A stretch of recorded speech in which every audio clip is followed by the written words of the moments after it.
All right, welcome back, everyone. So I went to Walmart and I bought myself a setup so that I don't have to hold my phone and write at the same time.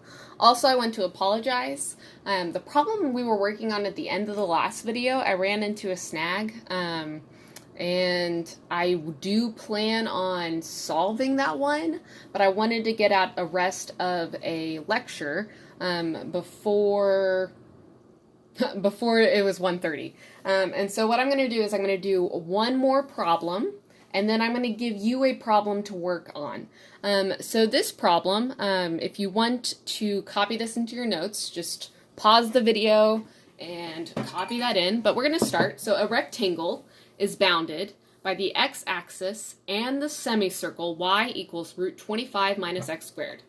What length and width should the rectangle have so that its area is a maximum? So if we were to draw a picture here of what's going on, so we've got our x-axis, we've got our y-axis, and then the semicircle, root 25 minus x squared, if you remember the formulas for circles, then this is a circle that has center of 0, 0, and radius of 5. And so at 5 and at -5 is where this meets. And so we're going to go up and down. Imagine that that's perfect. It's not, but it's okay. And so when we connect these and make a rectangle, all right, again, it's not perfect, but imagine it is, then this point right here, we're going to call that point x comma y. So it's x high and it's y wide. And then if we look at this entire rectangle, the rectangle itself has a height of x and a width of 2y. So that's important. It's not just x and y, it's x and 2y. So we want to maximize the area. So maximize A by adjusting x and y. So we're going to want to find A prime in terms of x or in terms of y. So either dA dx or dA dy. Again, just whatever's more convenient. You will find the right answer with either of these. And so let's go through and let's find what our A is. So the area of the rectangle is going to be the height, which is x, or the width, that is x, times the length, which is 2y. So we have 2yx, so 2y times x is our area. And then we want to replace either y or x in terms of the other.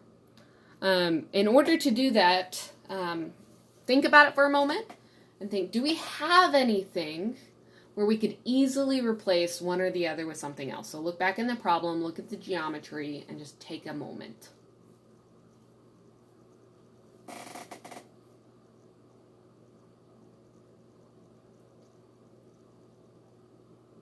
So if you noticed, we have that y is equal to the square root of 25 minus x squared. So we can replace, and so I'm going to start on this side of the paper. So A is equal to 2 times the square root of 25 minus x squared times x. All right, so that is our area, and I'm going to slide this up so that I have more room on the paper for you guys to see. That is our area, and we want to take the derivative of this. So A prime, so we have 2 times this thing times x. Another way to write that is this is the same thing as 2x times the square root of 25 minus x squared. That's just going to make it easier when we use the product rule, just moving that x to the front using the commutative property of multiplication. So the derivative of 2x is 2 times the square root of 25 minus x squared. All right? Plus, and now we leave 2x alone, times the derivative of the square root of 25 minus x squared. And remember, this is the same thing as 25 minus x squared to the 1/2. So we're going to pull up that 1/2 times 25 minus x squared, and then this power becomes -1/2 times the derivative of the inside, which is -2x. Okay, so A prime when we clean this up, is 2 times the square root of 25 minus x squared. And then we have 2 times 1/2 times negative 2, which is negative 2x squared, so minus 2x squared, all over the square root of 25 minus x squared. All right, so we have our derivative, we have it written in a nicer form, and now we want to find our critical point. So first we want to ask, is there any place where a prime does not exist? And if we're looking at this, we do have a potential divide by 0, and if we look at that, the values of that are negative and positive 5. If you plug those in, then you're going to be dividing by 0 and your derivative does not exist. However, that's not an issue. So if your x is at 5, your rectangle is going to have no, wait, no, scratch that. If your x is at 5, then your rectangle is going to have no height. Your y is going to be 0. So if your y is 0, then the area is 0. There's no way that's your maximum. So maybe these are minimums, but not maximums for sure. So we can kind of leave those alone. But we do want to do the setting it equal to 0. So if we set this derivative equal to 0, so we've got 2 times the root of 25 minus x squared minus 2x squared over the root of 25 minus x squared. Okay, so that's our derivative set equal to 0. We're solving for x. And what we can do is we can multiply by this denominator all the way across. So 0 times the square root of 25 minus x squared, 2 times the root of 25 minus x squared, times the root of 25 minus x squared, and then minus 2x squared over this thing times this thing. So when you go through and you multiply by that, you're going to end up with 0 is equal to 2 times 25 minus x squared minus 2x squared, which comes out to being 0 is equal to 50 minus 4x squared. So continuing to solve, so I'm going to put a line right over here, and we get, actually I'll keep going down the page, and we get, let's see here, negative 50, so subtract 50 and divide by negative 4, so that's going to be 25 over 2 is equal to x squared, which is going to give us 5 plus minus 5 over root 2 when we get, when we take the square root of both sides. Oh, sorry. So that's plus minus 5, so the square root of 25 over the square root of 2. All right, we are only looking at the positive side of this, so we're going to look at just the positive 5 over root 2. The positive 5 over root 2. And we want to check, is this a maximum the way we want? And so we can either use the first derivative test or the second derivative test. For this guy, I think taking the second derivative is going to be too much of a pain. We've got, this is going to be just a chain rule, but this is going to be a product and chain rule again. And I think I just want to leave that. So let's just do the first derivative test. So if we're looking at this, then we are looking at 5 over root 2. And then we want to look at a number before this and after this. So let's plug in, something before and something after. So 5 over root 2, my guess, well, it's for sure less than 5. And we already know what that answer should be. And then also, actually, that does not exist. So we don't want to do that one. So 5 over root 2. Let's see here. What would be bigger than 5 over root 2? But smaller than 5. But smaller than 5. I still don't have a calculator available, so let's just go on this side. It's a little bit easier. We know that 1 is less than it. We know 1 is less than it, and we've got 5 root 2. You know what? Let's just be really lazy, and let's say that this is like 4.99. 4.99. Again, we are only looking for increasing, decreasing information.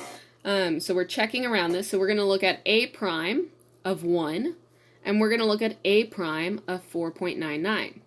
So if you were to plug in 1 into your derivative, so looking at this guy as the derivative, then you're going to have 2 times the square root of 24, which is a positive number, minus, and then you have 2 divided by the square root of 24. So this is going to be larger than this piece. And so when you plug that in, this should come out positive. So we are increasing at 1. Now at 4.99, you're going to have 2 times the square root of 25 minus something that's really, really close to 25. So this is going to be a really, really small number when we plug that in. And then if we plug in 4.99 over here, then this is going to be close to like 50 over a really, really small number. So we have a really, really small number minus a large number. So this should come out to some negative value when you plug that into your first derivative. And so then it's going down, and so we have that 5 root 2, or x equal to 5 root 2 is the value you want. And so then all you need to do is find out what not just y is, but what 2y is to get the dimensions. So dimensions of the rectangle are x equal to root 5, x equal to 5 over root 2, and 2y, which is equal to 2 times the square root of 25 minus 25 over 2, when you plug that in to our equation from the original to figure out what this out is. And then you would solve those to get like maybe an approximation if you wanted, but this is enough of an answer. Okay, so that is another problem worked out, and this one's more of like playing around with graphs. So we found our equation we needed to maximize. We replaced one of our variables using information from the top, so up here. We took our derivative, set it equal to 0, and solved. We considered where the derivative did not exist. These are critical points, which is why we needed to find something less than 5 here, because 5 over here, it could change direction again. Solved, we got our critical points. We looked at the one that was relevant, and then we did a check. This one was a first derivative check, though we could have done a second derivative check to make sure it's a maximum, and then we found both dimensions that we needed. So that's it for this problem. So what I want to leave you guys with is this problem. So it's a you-do, and the sum of the perimeters of an equilateral triangle and a square is 10. Find the dimensions of the triangle and the square that produce a minimum total area. So you might have something like an equilateral triangle, which means that all the sides and all the angles are the same, and a square, so they can be different sizes. So maybe the square is bigger and the triangle is smaller, or the triangle is bigger and the square is smaller. And you're just trying to minimize that area. So work on your own. If you finish it, feel free to leave what answer you got in the comments. Let's see if we can get some of the same answers. But anyway, I might be coming up over spring break and posting the solution to that one problem from part 1. But otherwise, have a wonderful spring break, and I won't see you afterwards immediately, but you'll see stuff that I'm doing. All right, and bye.